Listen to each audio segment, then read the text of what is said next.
ओम जय जय जय नमोस्तु नमोस्तु नमोस्तु नमो हरिंताण नमो सिद्धाण नमो आर्याण नमो गजानन नमो लोय सब सावण मंगलम भगवान वीरो मंगलम गौतम गुणी मंगलम कुंद कुंदाद्यो जैन धर्मोस्तु मंगलम सर्व मंगल मांगल्यम सर्वकल्याणकारिकं प्रधानं सर्वधर्माणां जैनं जयतु शासनं जैनं जयतु शासनं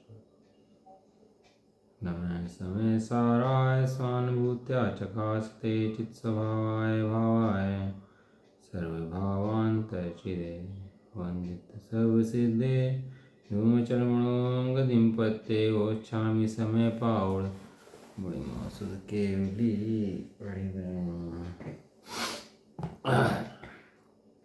आज समय साझी ग्रंथ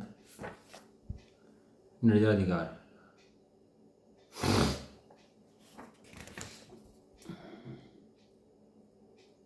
कलश नंबर 138।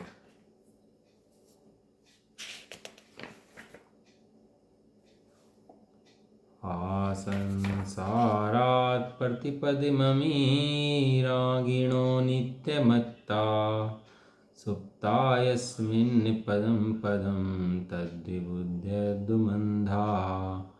एते ते ते पदमिदमिदं यत् चैतन्यधातु शुद्ध शुद्ध सरस भरते स्थायी भावत्वमेति।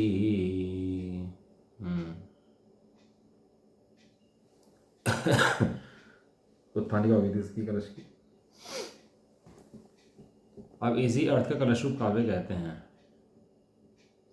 कि रागी जीव जो है समदृष्टि नहीं हो सकता, समदृष्टि मानता है अपने आप को, ये समदृष्टि मानने समदर्शन नहीं होता।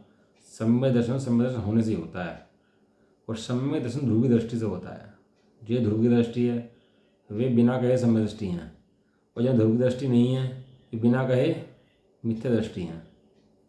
अपने को हम मान ले सम्यक दृष्टि या मिथ्या दृष्टि से संबंध नहीं है। मिथ्या दृष्टि सम्यक दृष्टि का संबंध कहाँ से है?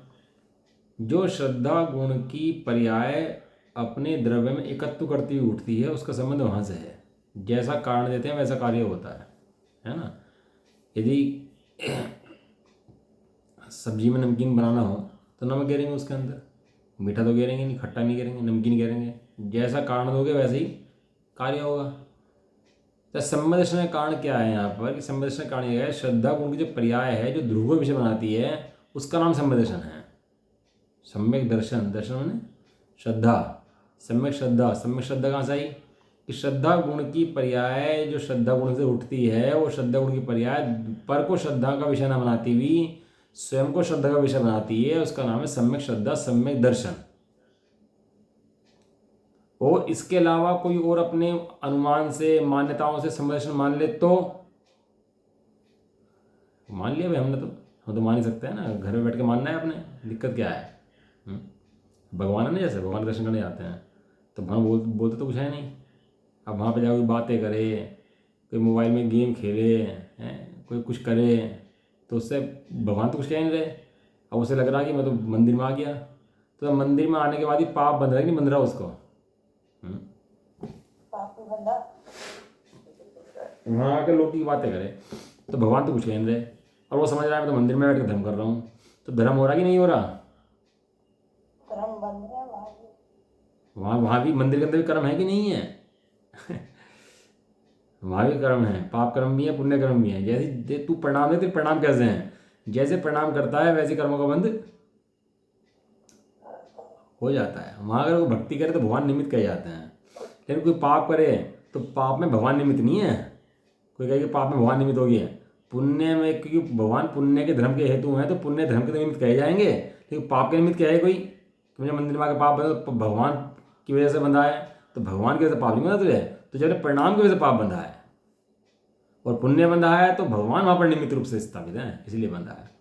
अब ऐसे कोई वहाँ भगवान के पास जा कर के अपना कुछ भी हंसी खेल ठट्टे करे तो पाप बनता है। इस तरह यहाँ अपने मान्यता और सम्यदर्शन मान ले तो सम्यदर्शन नहीं होता उससे।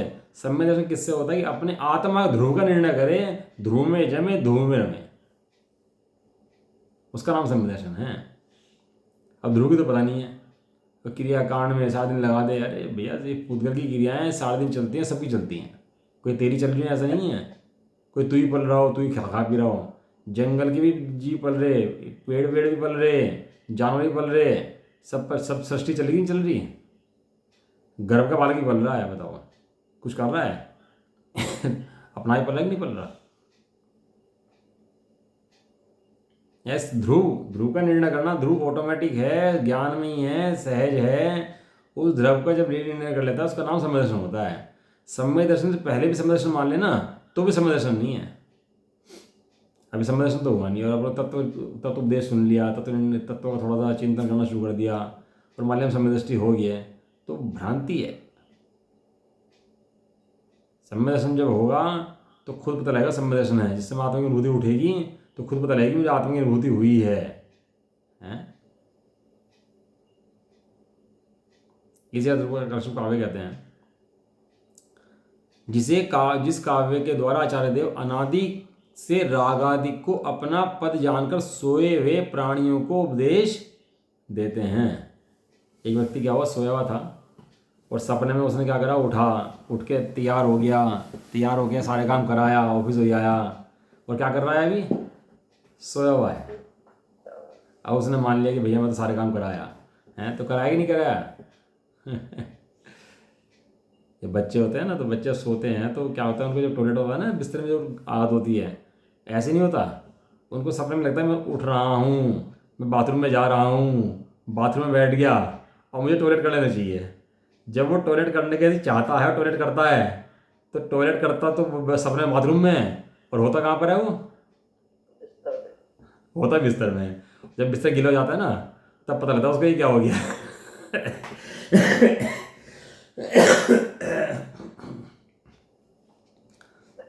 जब बिस्तर गीला हो जाता है तो पता लगता है ये हो गया।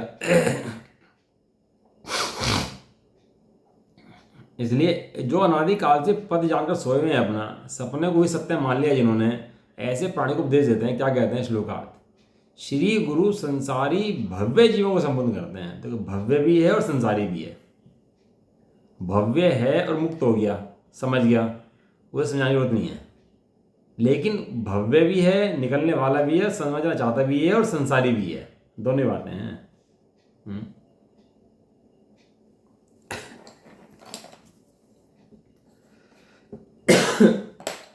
क्या कहते हैं, अंधा, हे अंध प्राणियों, है क्या कहते हैं,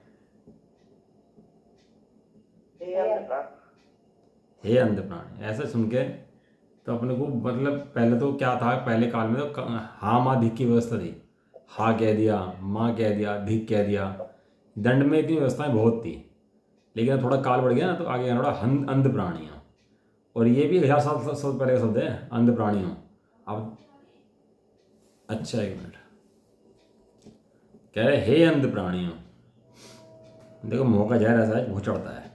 अभी स्वाध्याय बंद कर दो, अभी देखो क्या बातें होगी, एक मिनट के अंदर शुरू।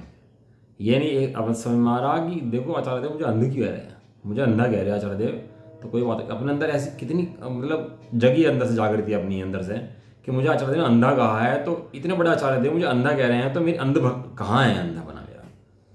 इतना जाके ज्ञान ने काम नहीं करा कि मुझे अंधा कह दिया है, जाके ज्ञान उसको उठाए, उस समस्या को, कहने लगा आचार्य देव ने तो बड़ा शब्द मेरे लिए कह दिया।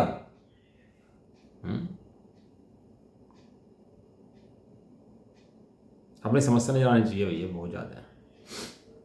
देखो स्वभाव में विकार है नहीं, और विकार बाहर से आता नहीं।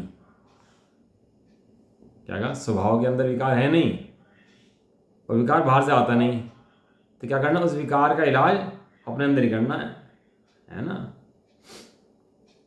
एक लाइन और लिखी थी कि कुछ छोड़े बिना धर्म है नहीं, अब छोड़ने का नाम धर्म है नहीं। प्रतिमा बनाई हमने भगवान की पत्थर में से, तो प्रतिमा को छेड़ा कि नहीं छेड़ा हमने, प्रतिमा को छेड़ा कि नहीं छेड़ा। जितने भगवान थे उस प्रतिमा पत्थर के अंदर, उन्होंने कुछ टच करा भगवान की जात सभी, और कुछ टच करे बिना प्रतिमा निकल गई क्या,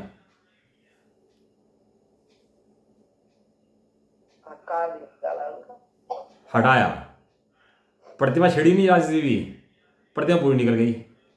और बिना छेड़े बिना हटाए प्रतिमा निकली नहीं। दोनों व्यवस्था समझनी पड़ेगी ना भाई, कि हटाना है तो किसी विकार को हटाना है और स्वभाव को ग्रहण करना है, और स्वभाव जितना है उतना पूरा मिल जाएगा। स्वभाव में छेनी मिल जाएगी जरा सी छेनी अगर उसके अंदर लगा दी ना प्रतिमा के अंदर, तो क्या हो जाएगा तो प्रतिमा का ही पूरा नाश हो जाएगा। ऐसे स्वभाव के अंदर जहाँ टच कर दिया तो स्वभाव का नाश हो जाएगा। स्वभाव में कुछ करने की व्यवस्था नहीं है, मात्र क्या होता है, विकार हटता है, स्वभाव प्रकट होता चला जाता है। इसलिए कहते हैं कोई छोड़े बिना भी धर्म नहीं है, कोई छोड़ना ना धर्म नहीं है। छोड़ना क्या है, बाहर में कुछ नहीं छोड़ना, अपना विकार छोड़ना है, अपना राग छोड़ना है। ये कैसे छूटेगा? ज्ञानाभ्यास के द्वारा। ज्ञानाभ्यास कैसे होगा? स्वाध्याय आदि के द्वारा, चिंतन के द्वारा। हे अंध प्राणियों, हे जगत के मोही प्राणियों, अंध प्राणियों, क्या कहें आचार्य देव, बताओ। हमें ठपका नहीं लगता, इसके हमें बहुत खेद आना चाहिए कि हमें ठपका नहीं लगता। अब माँ बच्चे को डांटे, खूब डांटे पढ़ने के लिए, बच्चा ढीठ हो, सुनता ना, तो क्या पढ़ लेगा क्या बच्चा? फिर वो निकल जाएगा, पास हो जाएगा।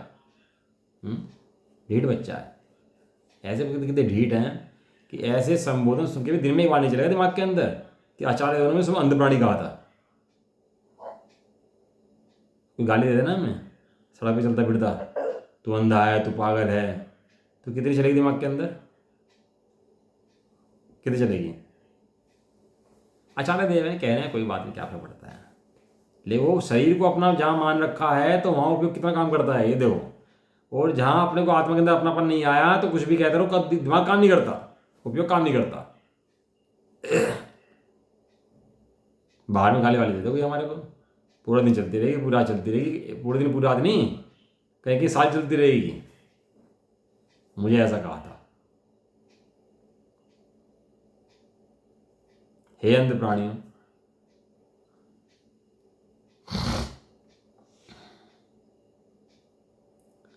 संसारात, अनादि काल के संसार से लेकर के प्रतिपदम, पर्याय पर्याय में, अमीरागाण्य, अमीरागिण, यह रागी जीव नित्यमत्ता सदा मर्त वर्तते हुए यस्मिन सुप्ता, जिस पद में सो रहे हैं। अनादिकाल से पर्याय पर्याय में राग बढ़ रहा है, प्रत्येक पर्याय में एक नया राग उठता है, पर्याय नाश हो जाती है और राग रह जाता है। संस्कार पड़ गया इसको राग करने का, कुटेव पड़ गई, वैसी आदत पड़ गई राग करने की, वस्तु स्वभाव को भिन्न जाने की आदत नहीं पड़ी। क्या लिखा? सदा मत वर्ते हुए। मत मने क्या होता है?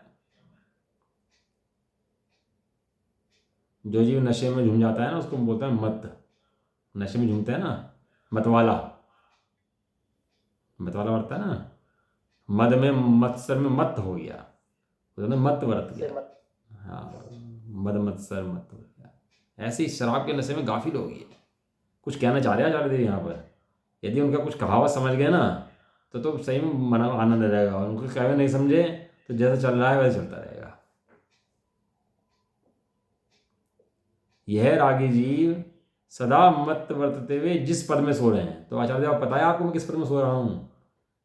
आचार्य देव को पता है कि किस पद में सो रहा हूँ मैं? पता है, क्योंकि राग अनेक प्रकार नहीं होता। राग मिथ्या तो एक प्रकार होता है। बाहर की स्थिति भले अनेक हो, किसी का शरीर स्त्री का हो, पुरुष का हो, नपुंसक हो, तिर्यंच हो, स्थितियाँ तो अनेक हो सकती हैं, लेकिन मिथ्यात्व का लक्षण एक है, उन सब में अपनापना। तो आचार्य देव जानते हैं कि तू किस पद में सो रहा है। हमें चेतन देख के बात करते हैं और तू शरीर देख के बात करता है। वे जीव देख के बात करते हैं, ज्ञान देख के बात करते हैं, तू राग देख के बात करता है।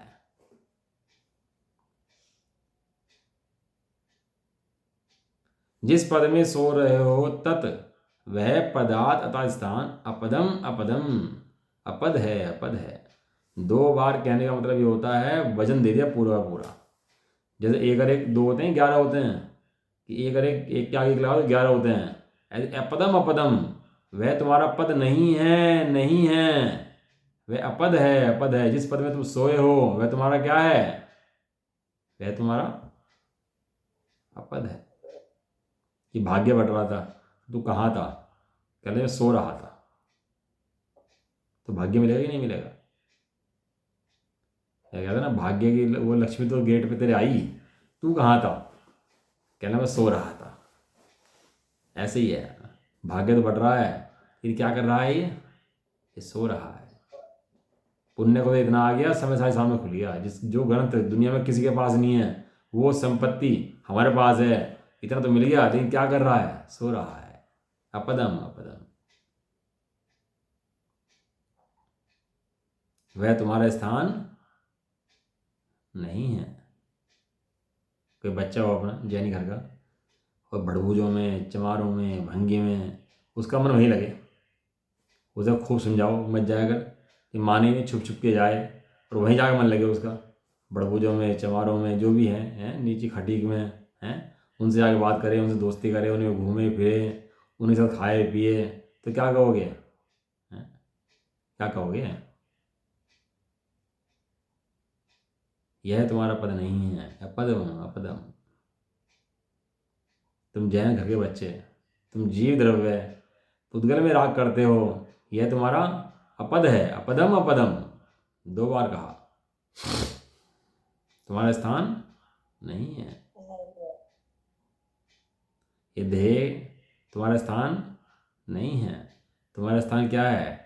चैतन्य मूर्ति, ज्ञान मूर्ति, आत्मा, परम आनंद में स्थान तुम्हारा स्थान है। हाँ, तुम चैतन्य रत्न हो। हे प्रभु, समझो, प्रभु हो, भगवान हो, 3 लोक के नाथ, सर्वज्ञ परमात्मा हो।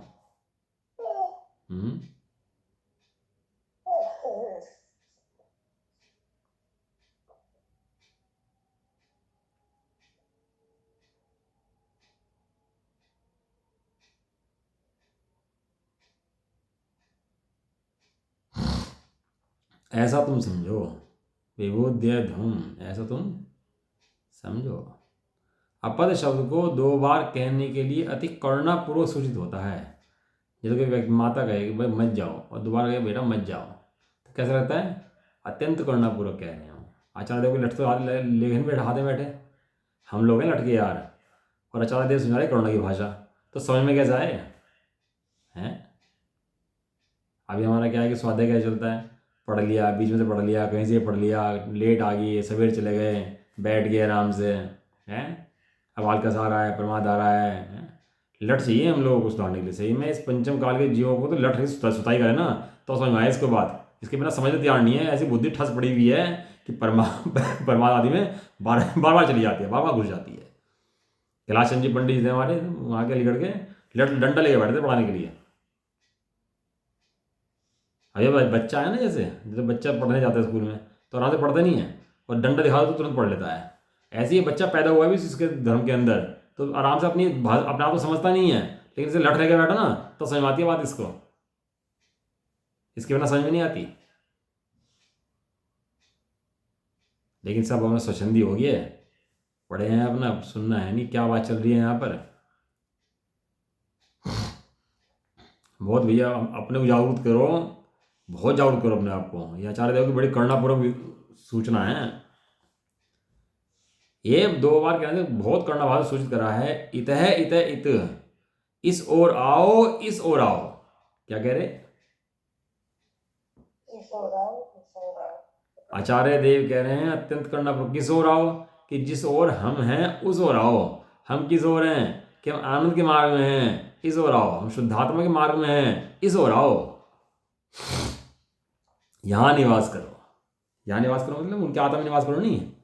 यहाँ आओ, यहाँ का मतलब ये है कि जहाँ हम गए हैं वहाँ तुम जाओ। हम कहाँ गए? हम अपने शुद्धात्मा में चले गए। तुम भी क्या करो?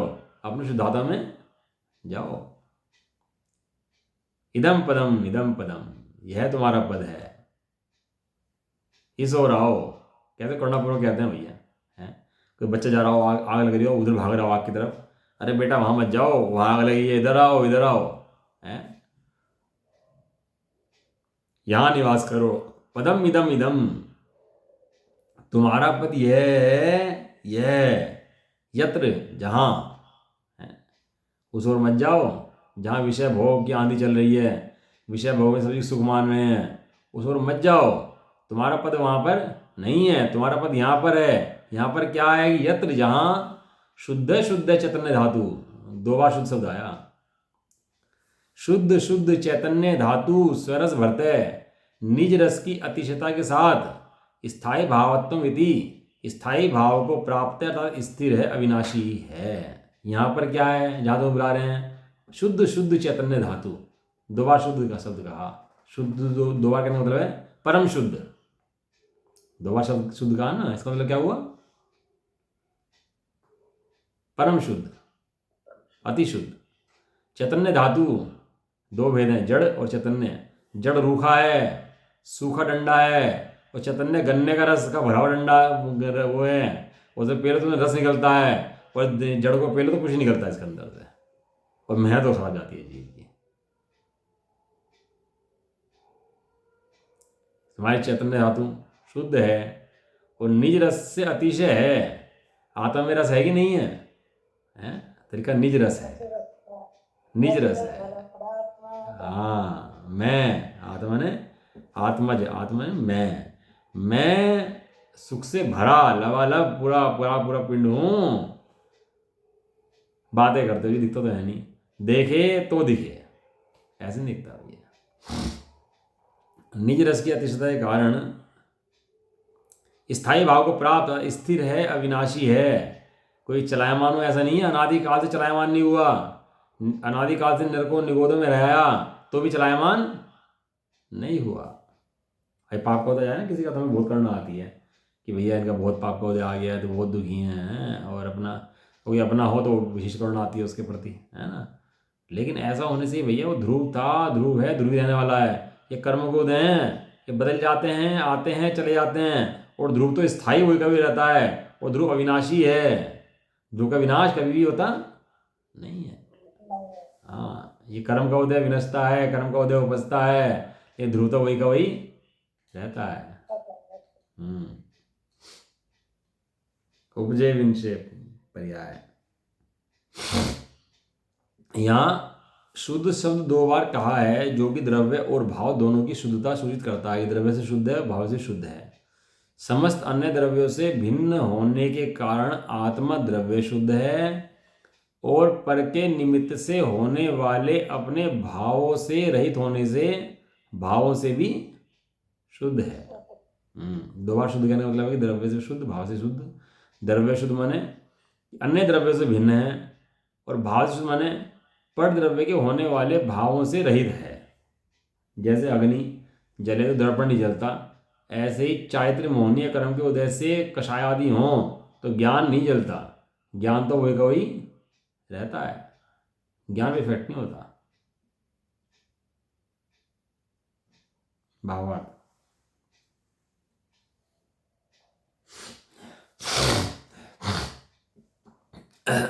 जैसे कोई महान पुरुष मद्यपान करके मलिन स्थान पर सो रहा हो। चारुदत्त है, चारुदत्त तो पहले शादी नहीं हो रही थी, कर रहा था शादी, मानी ना शादी करने के लिए, तो गौरव ने समझाया, शादी करी, शादी कर दी तो पत्नी के पास जाए नहीं, स्त्री बहुत सुंदर और अपनी स्त्री के पास जाए नहीं स्त्री के पास, बहुत कोशिश करी गौरव ने समझाने की बुझाने की, जाए नहीं। तो मामा ने सोचा उसके, कहने लगा इसे तो थोड़ा राग पैदा कराओ, इसको थोड़ा राग पैदा हुआ ना इसके अंदर फिर ही जाएगा। तो राग कैसे पैदा करें, उसे समझा बुझा के वेश्या के पास ले गया, एक वेश्या कोठे पर ले गया और वेश्या कोठे में नृत्य दिखाया उसका, और जो चारुदत्त स्त्रियों को नहीं देख रहा था वो उस वेश्या को देख कर मस्त हो गया उसके अंदर। चारुदत्त उसको स्त्री को देखते ही हैं, अपने शास्त्र में ज्ञानी जीव आया बाद में वो चारुदत्त, अब वो उस वेश्या को देख कर बहुत मस्त हो गया और ऐसा उसके राग में पड़ा कि वहाँ से हिलने तैयार नहीं हुआ। घरवाले ने बहुत बुलाया कि चल भाई तू अब जा, वहाँ पे पत्नी तेरी इंतजार कर रही है, बहुत समझाया, माना नहीं। आखिर में तो खबर पहुँचाई बाप बीमार है, बाप मरने वाला है, और आखिर में तो ये भी कह दे कि बाप मर गया। इतनी बात सुन के भी इतना तीव्र राग उसको पड़ा कि उस वहाँ से आया नहीं, उस वेश्या के पास से। इतनी बात सुन करके बाप को वैराग्य हो गया उसके बाप से कहा कि इंतजार कर लो, आ जाएगा। कहने लगा भाई मैं तो इंतजार कर लूँगा, मौत तो मेरे इंतजार नहीं करेगी है।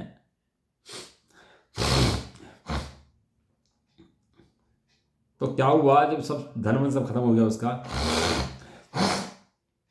वेश्या को लगा कि भाई इसके पास कुछ नहीं है, तो वेश्या ने क्या करा, वेश्या ने पता लगा कि इसको कुछ नहीं बचा, फिंकवा दिया उसको।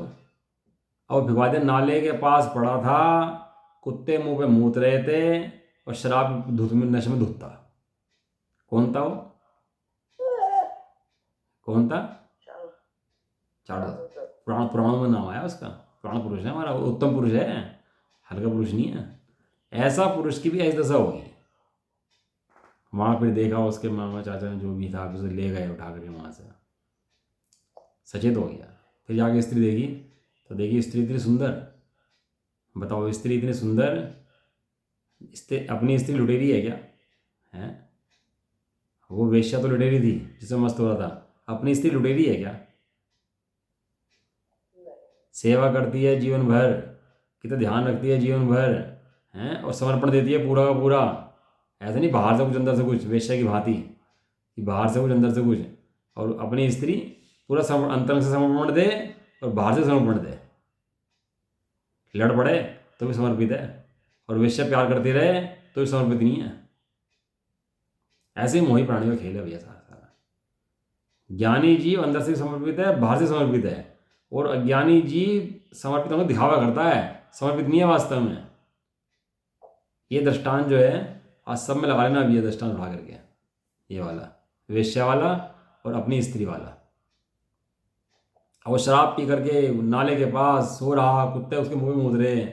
अब ऐसे जीव को उसे कोई आकर जगाए और संबोधित करे कि यह तेरे सोने का स्थान नहीं है। कितना मतलब कमाल बात है।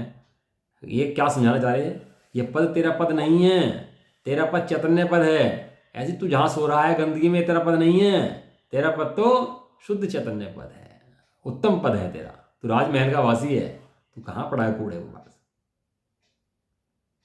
यह तेरे सोने का स्थान नहीं है।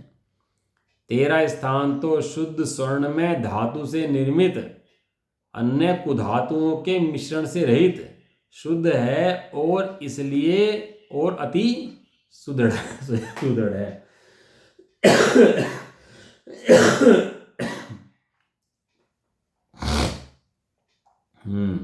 तेरा सोने का स्थान कहाँ पर है? तू राजा है भैया। शुद्ध सोने की धातु से बना हुआ बिस्तर है, जो जिसमें कुधातु मिली नहीं है, ऐसा स्थान तेरा सोने का स्थान है। और जो तेरा सदाकाल रहने वाला है, ऐसा वो है। तो गंदगी में कहाँ सो रहा है पड़ा हुआ? ऐसे ही तुझे समझाता, तू गंदगी में कहाँ पड़ा है इन कषायों की? तेरा चैतन्य धातु, तेरा चैतन्य पद अत्यंत शुद्ध शुद्ध है, उस पर जाकर आराम कर। तू कहाँ पड़ा है यहाँ पर? कैसी करुणा आचार्य देवों को जय चंदी झाड़ो जी आई होगी। आचार्य देवों को अज्ञानी के प्रति बड़ी करुणा होती है, गुस्सा नहीं आता अज्ञानी के प्रति। अज्ञानी जीव कुछ करें ना, गलत काम करते हैं, सब करते हैं, उन्हें पता है ज्ञानता में ऐसे ही होता है, लेकिन अज्ञानी के प्रति क्रोध नहीं आता। वो क्या आती है? करुणा आती है। प्रेम भाव हो सब जीवों में, गुणी जनों में हर्ष भी हो। क्या है आगे? उसमें से है करुणा हो अज्ञानी के प्रति। इसलिए मैं तुझे जो बतलाता हूं वहां आ और वहां शयन आदि करके आनंदित हो जा। बताओ, कोई हमें निकालने का मार्ग बताए, पैसे कमाने का मार्ग बताए हैं, कोई गरीबी से निकलने का मार्ग बताए, डॉक्टर रोग से निकलने का उपाय बताए, वकील केस से निकलने का उपाय बताए हैं, कोई हमारे हित की शिक्षा ऐसी दे तो कैसे ध्यान से सुनते हैं उसकी बात को? हैं, जागृत होकर के पूरा ध्यान से अलर्ट होकर सुनते कि नहीं सुनते? थोड़े बहुत खाने पीने चेंज करना हो ना, अच्छा कुछ खा रहे हो और सिस्टम में कुछ गड़बड़ हो तो ध्यान सुनते हैं बात उसकी, क्या कह रहा है, ऐसे खा लो, ऐसे पी लो, ऐसे बैठ जाओ, ऐसे उठो, ऐसे एक्सरसाइज करो, ध्यान से सुनते हैं उसकी बात। ऐसी आचार्य देव की बात ध्यान से नहीं सुनते हैं। आचार्य देव कह रहे हैं कि भैया तेरा वो पद अपद है, और जो तेरा चैतन्य पद है वो तेरा पद है। और ये जो बात सुनी है इसको ध्यान पूर्वक सुनो, बिल्कुल मुंह पे मुंह धो करके बैठो, बिल्कुल आराम से एकदम अलर्ट होकर के कि किसकी बात चल रही है। ये अत्यंत आनंद की बात मेरे हित के लिए चल रही है, आचार्य देव बता रहे हैं। आनंदित हो जाओ भैया। इसी प्रकार ये प्राणी माने अब किसी और को मत देखना। किसको देखना? अपने आप को देखना। दूसरों के दोष देखकर दुखी मत नहीं होना, अपने अंदर दोष हो तो निकाल लेना, अगर दोष ना हो तो बात छोड़ दे। लेकिन ये रोग है कि नहीं है? टोडो में लिखा कि तू ये परीक्षा करके बता कि ये रोग तेरा रोग है कि नहीं है। तुझे रोग भासता ही नहीं भासता कि मेरे देह के अंदर एक तो बुद्धि है? तुझे ऐसा लगता ही नहीं लगता अंदर से? तो चेक कर अपने आप को, ये रोग तुझे है कि नहीं है। यदि रोग है तो उसको उपाय बताते हैं। ताई सुनो भवि मन थी रान। इसलिए मन को स्थिर करके सुनो। यदि पे कल्याण चाहते हो तो पहले तो रोग की पहचान करो कि वास्तव में मुझे रोग है या नहीं है, मैं इस रोग से दुखी हूं क्या नहीं हूं, ये रोग भी मुझे रोग भास रहा है कि नहीं भासता भी। अब जब रोग भासे तो उसका इलाज करें। ताई सुनो भाई मंती रान, जो चाहो अपनो कल्याण। मोह महामत पियो अनादि, वो एक कलश आ गया ना, मोह महामत पियो अनादि। पर रोग ही रोग नहीं भासता भैया। रोग तो लगे कि मुझे रोग है।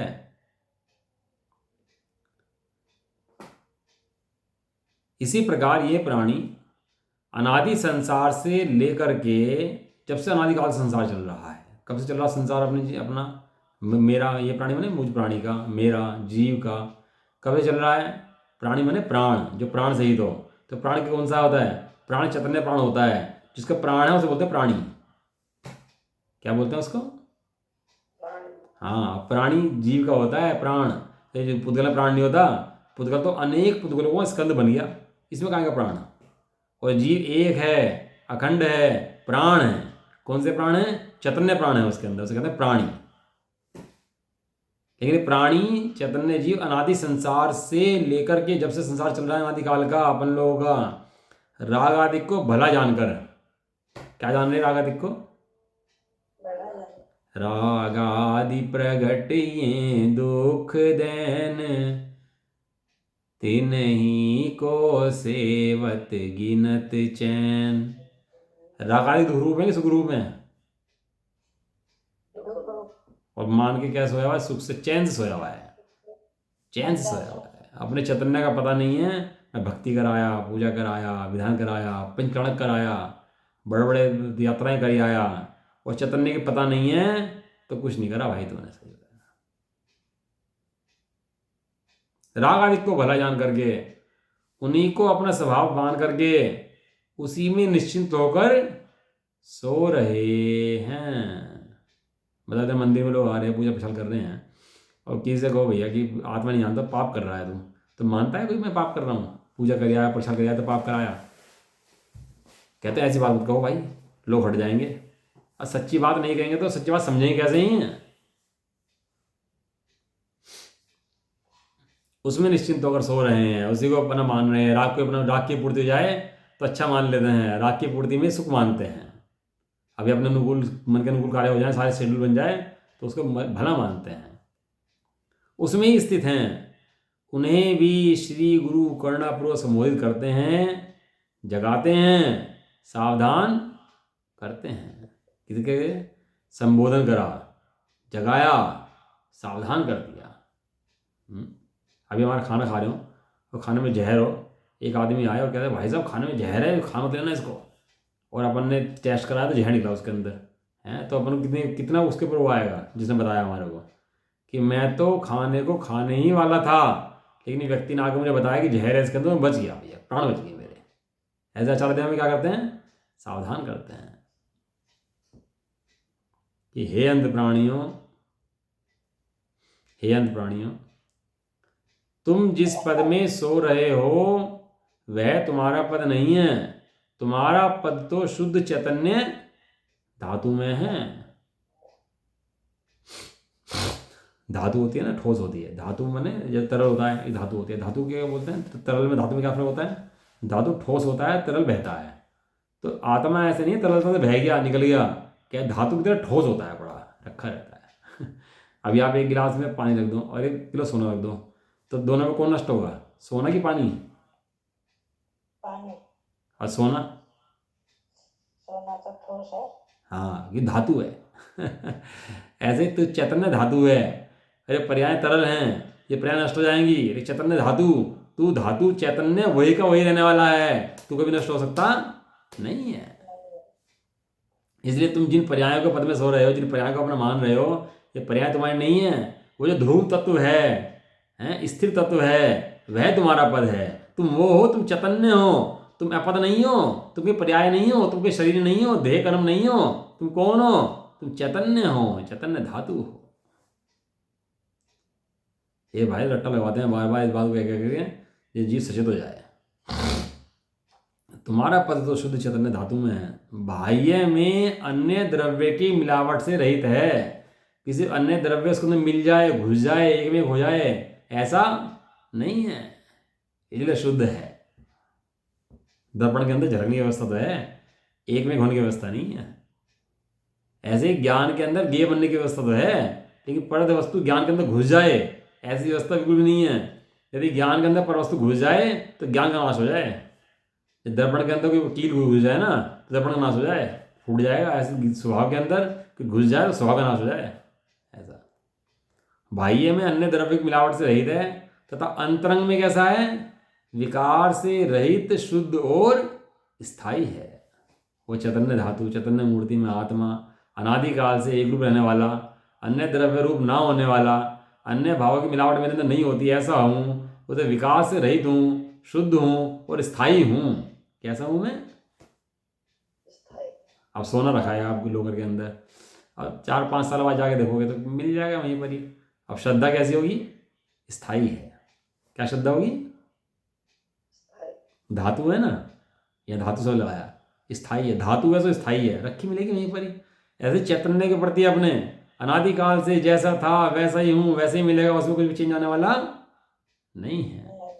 हाँ, इसका नाम है स्थायी है। उस पद को प्राप्त हो जाओ, उस पद को प्राप्त हो और शुद्ध चैतन्य अपने भाव का आश्रय करो, क्योंकि वही तुम्हारा पद है। और वही कहते हैं जिस पद को हमने ग्रहण किया है उसी पद को तुम भी ग्रहण करो, और वही वास्तव में सुख का पद है, वही सुख होने का मार्ग भी है। अभी सेठ होता है ना, सेठ बनी महिमा कहता है अपनी, मैं सेठ हूँ, मैं गरीब आया था, मैंने कैसे पैसा कमाया, अब मैं अमीर बन गया हूँ, और देखो तुम भी गरीब हो, ये युक्तियाँ लगाओ, ऐसे अमीर बन जाओ, है वो उपदेश देता है। ऐसा जिसे जिसकी रुचि होती है उसको उपदेश देता है। तो देखना कहीं भी हम बैठते हैं चर्चा करते हैं आपस में, तो जिस चीज़ की रुचि होगी चर्चा उसी की होगी, आप देखना। और जिस चीज़ की जितनी ज़्यादा रुचि होगी उतनी चर्चा होगी उसकी। बराबर बात है कि नहीं है? आचार्य देव बार बार आत्मिक चर्चा क्यों करते हैं? हर चीज़ में आत्मिक उठा देते हैं, क्योंकि उन्हें आत्मा की रुचि है। और आत्मा की रुचि नहीं, आत्मा की अत्यंत गाढ़ रुचि है,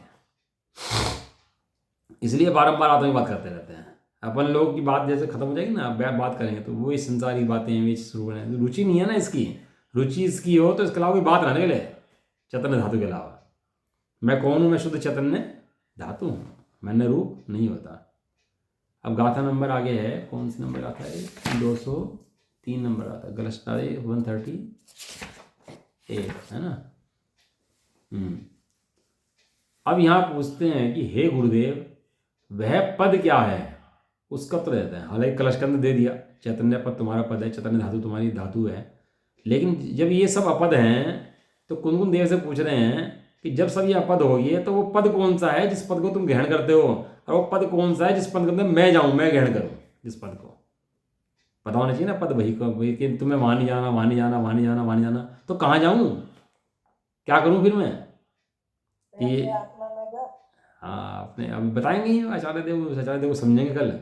तो गाथा नंबर 203 जो है कल आएगी, और बहुत भैया समझने की बात है। अपने आप को दृष्टि का परिवर्तन ही सारा परिवर्तन है। जिसकी दृष्टि नहीं बदली तो कुछ नहीं बदला, तो दृष्टि बदल गई तो सब बदल गया। श्रद्धा नहीं बदली, कुछ नहीं बदला। अब समझ लिया, ये तो अच्छी बात है, यहाँ तक आ गए, लेकिन मार्ग आगे बढ़ने के लिए है, रुकने के लिए नहीं है। हम तो समझ के रुक गए, रुकने के लिए मार्ग नहीं है, काहे के लिए है? आगे बढ़ने के लिए। विकार को हटाते जाना है और शुद्धता में बढ़ते चले जाना है। ऐसा चलो। निज निधि निज में बताई,